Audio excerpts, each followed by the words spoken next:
اور سلیم بیٹھ گیا۔ زائدہ بھی بیٹھ گئی۔ وہ بہت اچھے لوگ تھے۔ سلیم آہستہ آہستہ کہنے لگا، میں نے ان کو ہمیشہ پسند کیا اور ان کے انتقال کی خبر سن کر مجھ کو دلی صدمہ پہنچا۔ میں بہت دنوں سے آپ لوگوں کے پاس آنا چاہ رہا تھا کہ تعزیت کر لوں، لیکن بس ہمت نہیں پڑ رہی تھی۔ شاید آپ لوگوں کو میرا یہاں آنا پسند نہ آئے۔ نہیں، ایسی بھلا کیا بات ہے؟ عائشہ نے کہا، یہ تو موت کا گھر ہے اور یہاں لوگ تعزیت کے لیے آتے ہی رہتے ہیں۔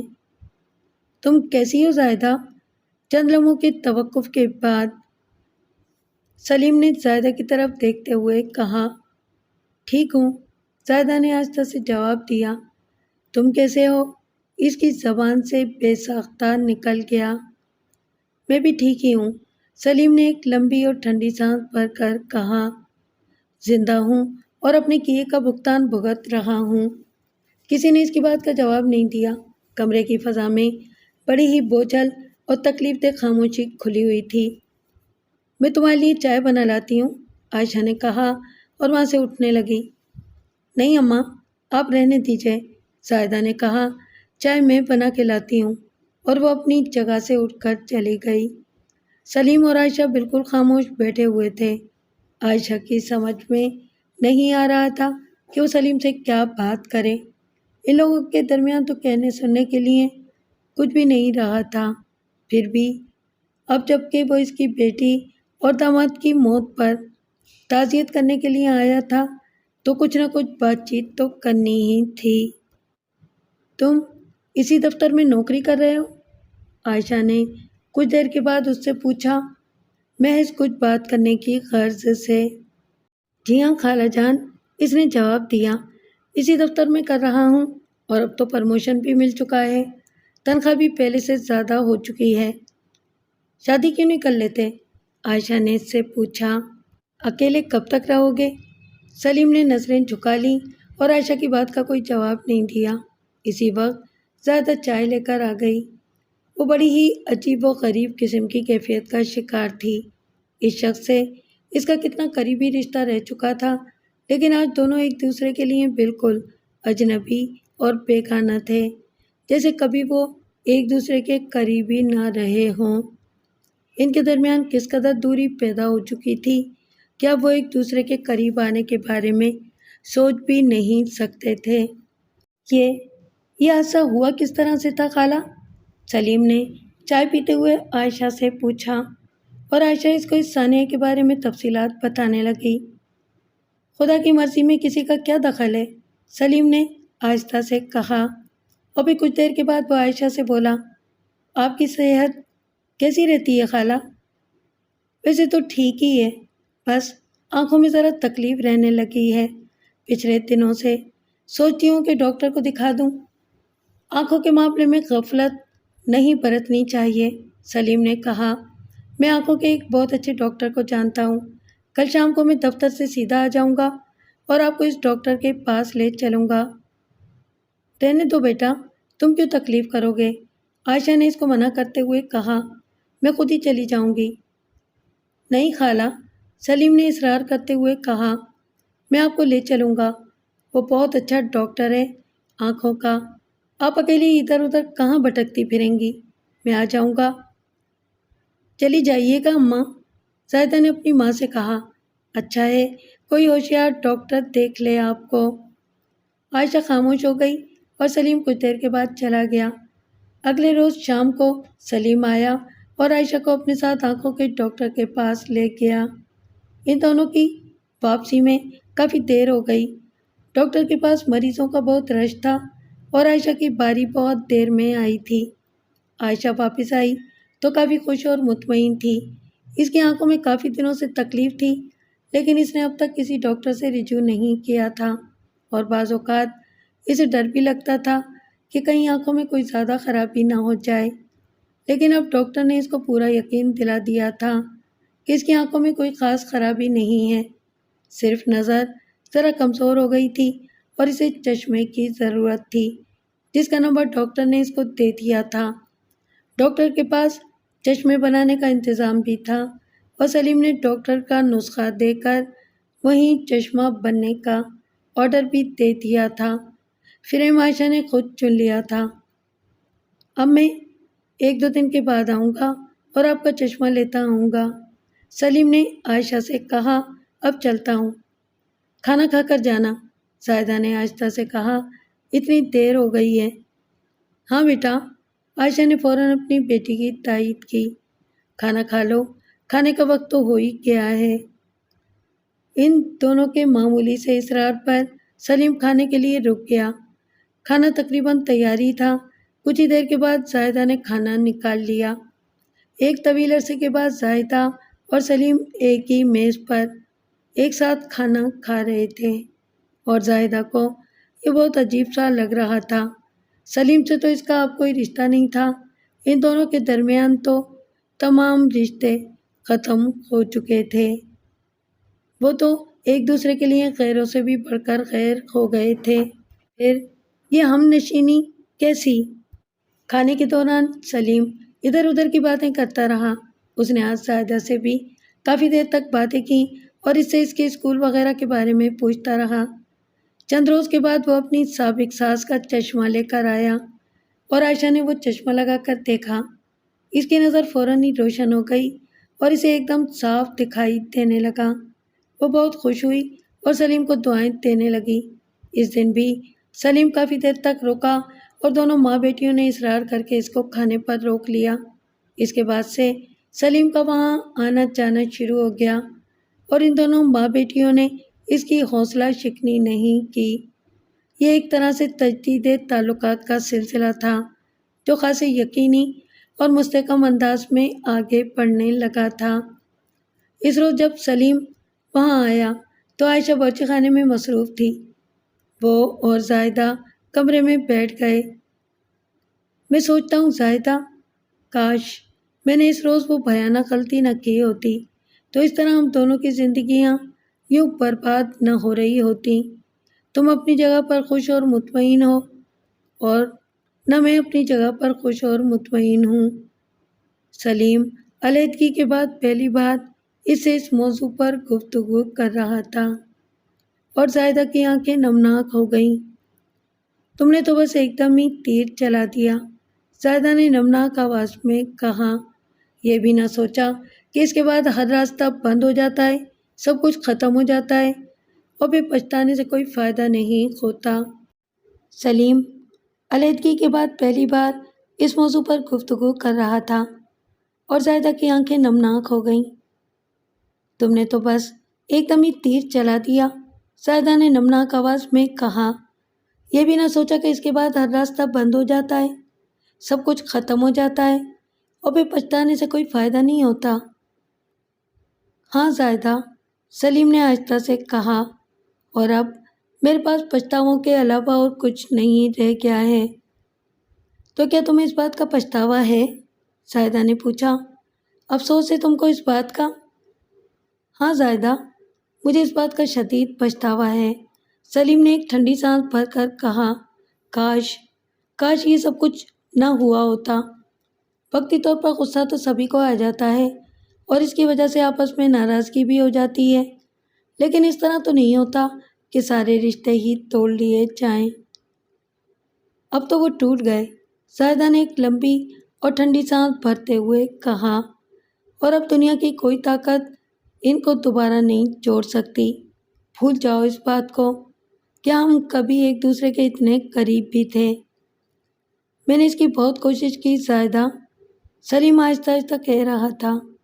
میں نے تم کو بھلانا چاہا، تمہارے خیال کو اپنے دل سے الگ کر دینا چاہا، لیکن میں کوشش کے باوجود ایسا نہیں کر سکا۔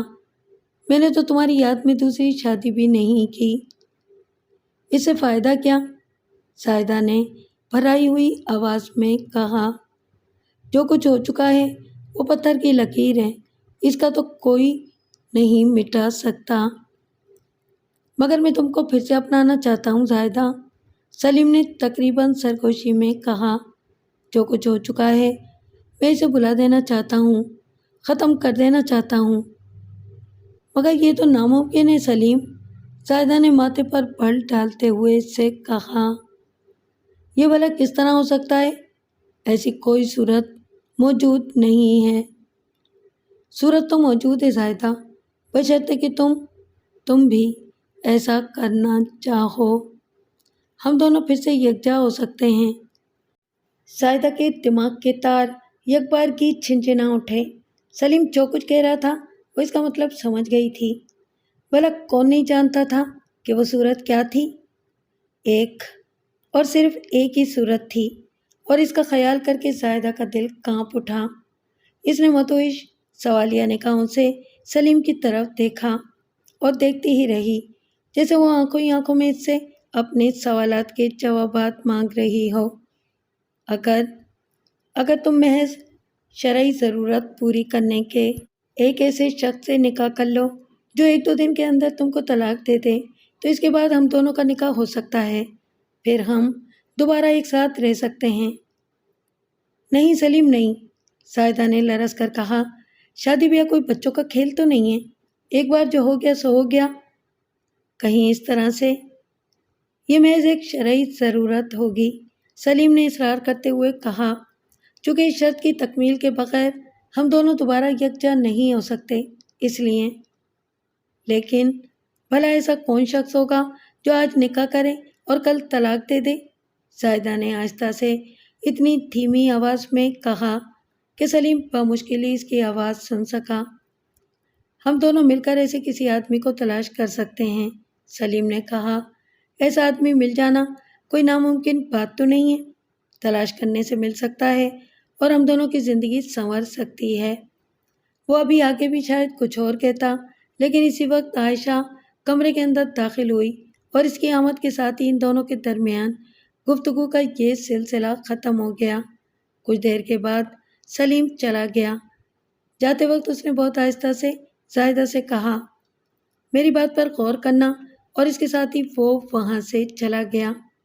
سلیم کے چلے جانے کے بعد زاہدہ کے دل و دماغ میں ایک ہلچل مچ گئی۔ سلیم نے ایک ایسی تجویز پیش کی تھی جس کے بارے میں خود اس کا اپنا ذہن تو کبھی سوچ بھی نہیں سکتا تھا، لیکن حیرت کی بات یہ تھی کہ یہ تجویز خود سلیم کی طرف سے آ رہی تھی، یعنی سلیم اس بات کے لیے تیار تھا کہ زاہدہ کسی دوسرے شخص کے ساتھ نکاح کر کے اس کی بیوی بن جائے اور پھر اس شخص سے طلاق حاصل کر کے سلیم سے نکاح کر لے۔ اسے یقین نہیں آ رہا تھا کہ سلیم اس سے مفاہمت اور مصالحت کے راستے پر اس حد تک آگے جا سکتا ہے۔ طلاق کو اتنا عرصہ گزر گیا تھا اور کسی دوسری جگہ زاہدہ کی شادی نہیں ہو سکی تھی۔ اسے جو بھی پر ملتے تھے وہ سب اس کے لیے ناقابل قبول ہوتے تھے۔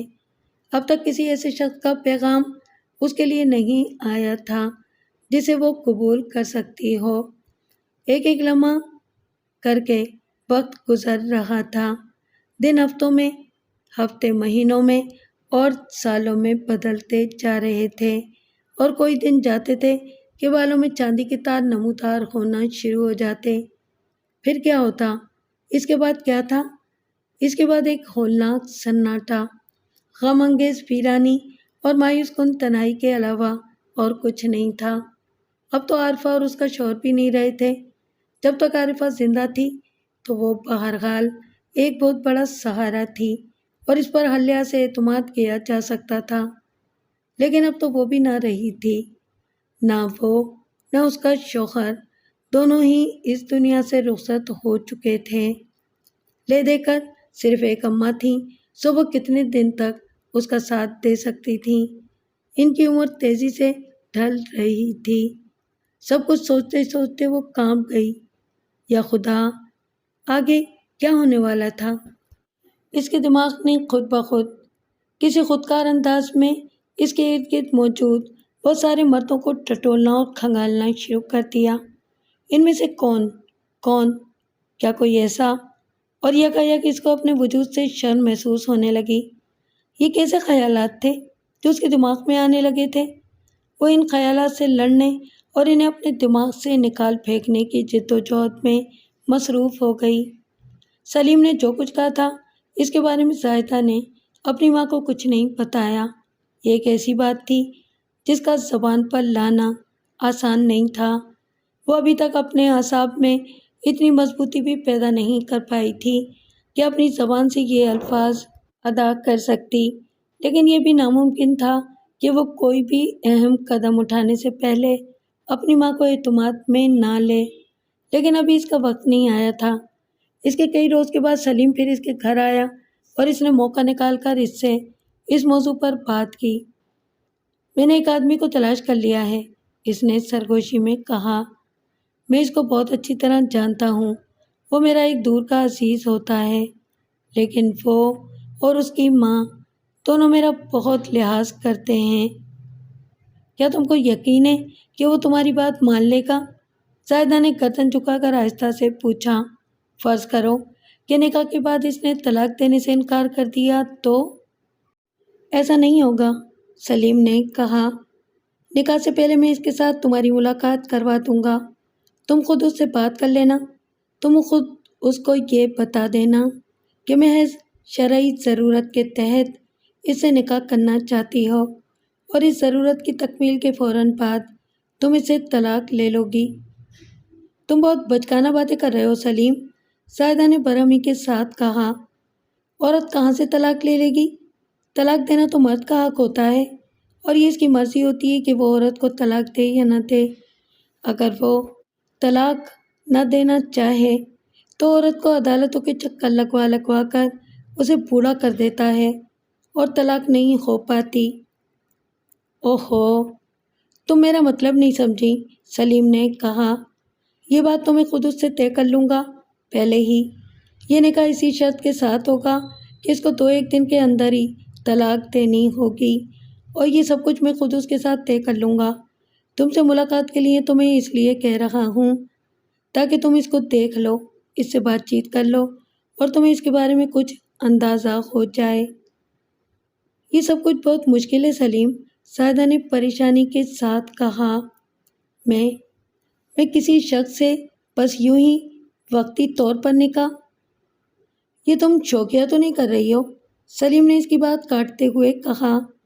یہ جو کچھ بھی کیا جا رہا ہے ضرورتاً کیا جا رہا ہے، اور میں جو تم سے دوبارہ نکاح کر کے زندگی بھر تمہیں اپنی بیوی بنا کر رکھوں گا، خود تم کو اس کی اجازت دے رہا ہوں، بلکہ اس بات پر اصرار کر رہا ہوں کہ تم ایسا کر لو تاکہ میرے اور تمہاری یکجائی کے لیے راستہ صاف ہو سکے۔ تو پھر تم کو کیا پریشانی ہے؟ میں اماں سے پوچھوں گی، زاہدہ نے آہستہ سے کہا۔ دیکھو وہ کیا کہتی ہیں۔ تم نے ان کو اس بارے میں کچھ بتایا نہیں ہے اب تک؟ سلیم نے پوچھا۔ نہیں، زاہدہ نے جواب دیا، میں نے اماں سے ابھی اس قسم کی کوئی بات نہیں کی۔ ٹھیک ہے، سلیم نے کہا، پہلے تم ان سے بات کر لو، اور اس کے بعد میں خود بھی ان سے بات کر لوں گا، اور اس شخص سے ان کی بھی ملاقات کرا دوں گا۔ اصل بات تو تمہاری رضامندی کی ہے۔ اگر تم رضامند ہو تو پھر کوئی مسئلہ نہیں رہ جاتا، باقی سب کچھ میں ٹھیک کر لوں گا۔ اچھا تو پھر میں اماں سے بات کرتی ہوں، زاہدہ نے کہا، اور کچھ دیر کے بعد سلیم وہاں سے چلا گیا۔ زاہدہ کو تقدیر ایک موقع دے رہی تھی۔ طلاق کے بعد اتنے سال گزر گئے تھے، اتنا وقت گزر گیا تھا، اور کہیں کوئی بات نہیں بن سکی تھی، اور گزرتے ہوئے وقت کے ساتھ ساتھ بات بننے کے امکانات کم ہی ہوتے جا رہے تھے۔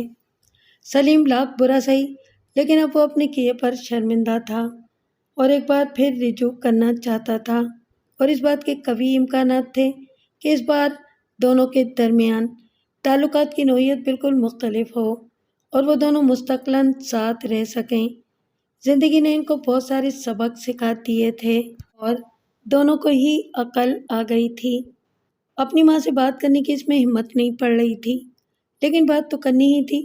صرف ایک ماں ہی تو ایسی ہستی تھی جس سے وہ اس بارے میں گفتگو کر سکتی تھی، اور جب اس نے ہمت کر کے عائشہ کو سلیم کی تجویز کے بارے میں بتایا تو عائشہ نے آہستہ سے کہا، مجھے خود بھی اس بات کا اندازہ تھا، اگرچہ اس نے مجھ سے کچھ کہا نہیں تھا، لیکن صاف ظاہر تھا کہ اس کے دل میں ایسی ہی کوئی بات موجود ہے، ورنہ اس کو یہاں کے چکر لگانے کی کیا ضرورت تھی؟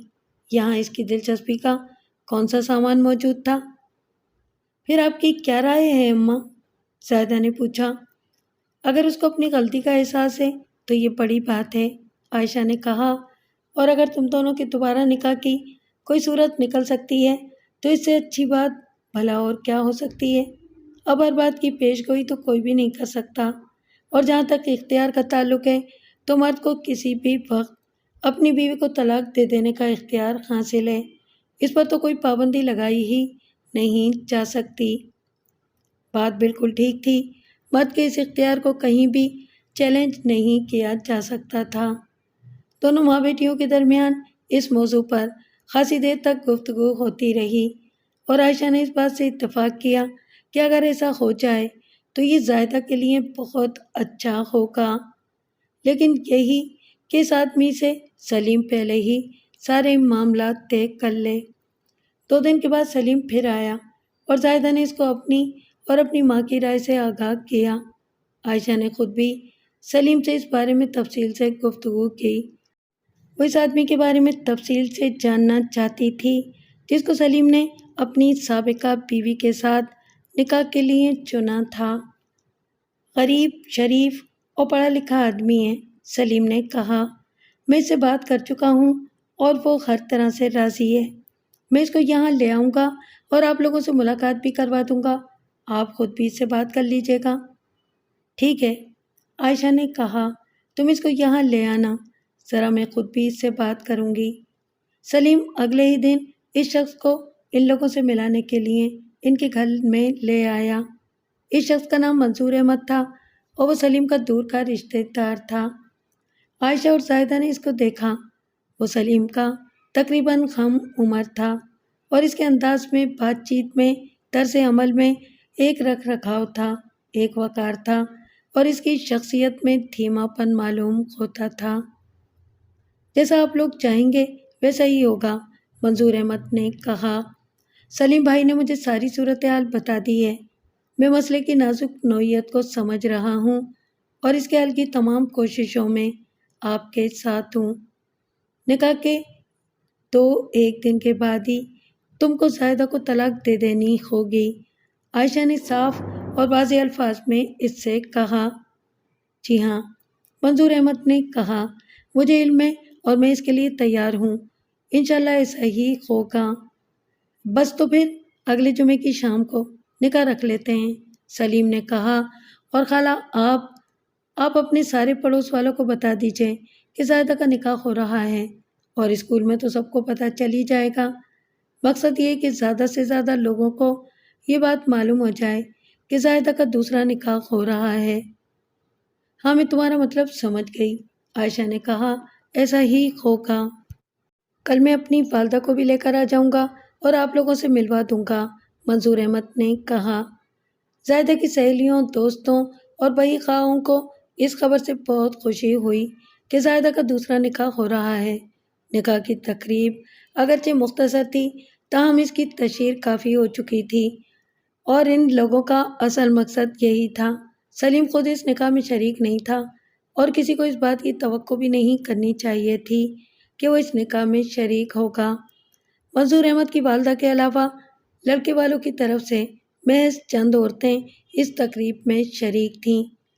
نکاح ہوا اور مہمانوں کی چائے وغیرہ سے تواضع کی گئی۔ یہ بات پہلے ہی سے طے ہو گئی تھی کہ کھانا نہیں ہوگا، وہ لوگ دلہن کو رخصت کرا کے اپنے ساتھ لے جائیں گے۔ منظور احمد ایک پڑھا لکھا نوجوان تھا اور ایک غریب گھرانے سے تعلق رکھتا تھا۔ اس کا باپ کسی دفتر میں ملازمت کرتا تھا اور اس کا ایک بیٹا اور 3 بیٹیاں تھیں۔ 3 بیٹیوں کے بعد خدا نے ایک بیٹا دیا تھا۔ منظور احمد اپنی 3 بہنوں سے چھوٹا اور گھر بھر کا راج دلارا تھا۔ غربت کے سائے میں محبتوں کی جس قدر فراوانی ممکن تھی، وہ سب منظور احمد کو ملی۔ وہ ماں باپ کی آنکھوں کا تارا تھا اور بہنیں اس پر جان چھڑکتی تھیں۔ والدین اس کے لیے بہت کچھ کرنا چاہتے تھے، لیکن ان کے محدود وسائل بھلا اس کی اجازت کہاں دیتے تھے۔ پھر بھی انہوں نے منظور احمد کو اچھی تعلیم دلوانے کی کوشش کی۔ ایک غریب اور کم آمدنی والے آدمی کے لیے 3 بیٹیوں کی شادی کرنا کوئی آسان کام نہ تھا۔ منظور احمد کے باپ کی کمر ٹیڑھی ہو گئی، تب کہیں جا کر تینوں بیٹیاں اپنے اپنے گھروں کی ہو سکیں، اور آخری بیٹی کی شادی کے کچھ عرصے کے بعد ہی منظور احمد کا باپ اس دنیا سے سدھار گیا۔ منظور احمد اس وقت میٹرک میں پڑھ رہا تھا۔ اس کے بعد کے حالات منظور احمد کے لیے خوشگوار اور سازگار نہیں تھے۔ اسے اپنی ہی محنت اور جدوجہد سے آگے پڑھائی کرنی پڑی۔ بہنیں اپنے اپنے گھروں کی ہو چکی تھیں۔ ایک بہن تو کراچی میں ہی تھی۔ کسی نہ کسی طرح منظور احمد نے BCom کر لیا۔ اس کے آگے پڑھائی کے لیے حالات سازگار نہیں رہے اور اس کو نوکری کرنی پڑی۔ ماں کے بہت اصرار پر اس نے شادی کر لی، اگرچہ وہ ابھی شادی کرنا نہیں چاہتا تھا، لیکن 3 بیٹیوں کے رخصت ہو جانے کے بعد ماں بالکل اکیلی ہو گئی تھی اور اس کی خواہش تھی کہ گھر میں جلد سے جلد بہو آ جائے۔ منظور احمد کی شادی نسیمہ نامی ایک لڑکی سے ہو گئی اور نسیمہ اس گھر میں آ گئی۔ شادی کے بعد کافی عرصے تک نسیمہ کی کوئی اولاد نہیں ہوئی۔ اس کی ساس رات دن اسی فکر میں لگی ہوئی تھی کہ اس کے بیٹے کا گھر سونا ہے اور وہ شدید انتظار میں تھی کہ اس کا بیٹا صاحب اولاد ہو جائے، لیکن ابھی تک اس کے کوئی آثار نظر نہیں آ رہے تھے۔ آخر خدا خدا کر کے نسیمہ کی ماں بننے کے آثار نمودار ہوئے اور گھر میں خوشی کی لہر دوڑ گئی۔ منظور کی ماں کو اپنی زندگی کی بہت بڑی خوشی ملنے والی تھی۔ اس کی دلی خواہش تو یہی تھی کہ اللہ تعالیٰ اس کو پوتا دے، لیکن اگر پوتی بھی ہوتی تو بھی وہ خدا کا شکر ادا کر کے اس کو قبول کر لیتی۔ اسے تو بس یہ چاہیے تھا کہ اس کے بیٹے کے کوئی اولاد ہو جائے، لیکن تقدیر کو تو کچھ اور ہی منظور تھا۔ نسیمہ تو کسی بھی بچے کو جنم نہ دے سکی اور وہ ماں بنی نہیں سکی۔ سچگی کے قریب اچانک اس کی طبیعت بہت خراب ہو گئی اور اس کو اسپتال میں داخل کروانا پڑا۔ وہاں اس نے قبل از وقت ایک بچے کو جنم دیا، لیکن زندہ حالت میں نہیں، مردہ حالت میں، اور وہ ایک مری ہوئی نامکمل بچی تھی جو اس کے بطن سے پیدا ہوئی تھی، اور اس کے ساتھ ہی نسیمہ خود بھی مر گئی۔ نسیمہ کی موت منظور کے لیے زندگی کا بہت بڑا صدمہ تھی۔ نسیمہ کے ساتھ اس کی رفاقت اگرچہ بہت زیادہ پرانی نہیں تھی، لیکن یہ بے حد مضبوط تھی۔ منظور کے فہم و گمان میں بھی یہ بات نہیں تھی کہ ان کا ساتھ اتنا مختصر ثابت ہوگا اور اتنی جلدی وہ ایک دوسرے سے بچھڑ جائیں گے۔ نسیمہ مر گئی اور منظور احمد کی دنیا کو سونا کر گئی۔ وہ اس طرح اس دنیا سے رخصت ہوئی کہ اپنے پیچھے اس نے کوئی نشانی بھی نہیں چھوڑی۔ اس کی ماں نے بہت چاہا کہ منظور دوسری شادی کے لیے رضامند ہو جائے، لیکن منظور احمد کا کہنا تھا کہ وہ اس کے بارے میں سوچنا بھی نہیں چاہتا۔ دن گزرتے گئے اور منظور احمد کی دنیا میں اور کوئی عورت داخل نہیں ہوئی۔ منظور احمد کی ماں نے بہت کوشش کی کہ وہ دوسری شادی کے لیے راضی ہو جائے، لیکن وہ راضی نہ ہوا۔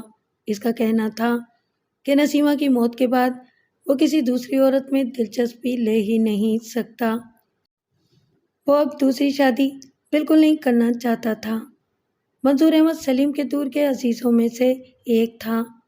منظور اور سلیم میں کبھی کبھار ملاقات ہو جایا کرتی تھی۔ وہ دونوں ایک دوسرے کے حالات سے واقف تھے۔ سلیم نے جب ایک روز منظور احمد کے پاس جا کر ایک خاص معاملے میں سے مدد کی درخواست کی تو منظور احمد چونک پڑا۔ وہ تو ایک غریب اور معمولی سا آدمی تھا، اور وہ بھلا کسی کے کیا کام آ سکتا تھا۔ سلیم نے بڑے درد بھرے انداز میں اس کو بتایا کہ کس طرح وہ اپنی اس غلطی پر نادم اور پشیمان ہے اور اس کی تلافی کی راہ تلاش کر رہا ہے۔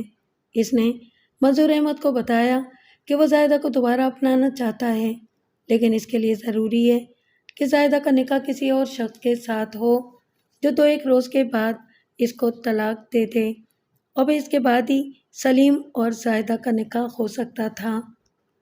سلیم نے بہت سوچ سمجھ کر اس مقصد کے لیے منظور احمد کا انتخاب کیا تھا۔ منظور اور اس کے خاندان پر سلیم کے کچھ پرانے احسانات تھے اور سلیم کو توقع تھی کہ منظور اس کی بات کو رد نہیں کرے گا۔ علاوہ ازیں منظور اکیلا تھا، اس کی بیوی مر چکی تھی اور اس لیے بیوی کی طرف سے کسی مزاحمت وغیرہ کا سوال ہی پیدا نہیں ہوتا تھا، اور سب کچھ عمدگی اور آسانی کے ساتھ ہو جانے کی توقع تھی۔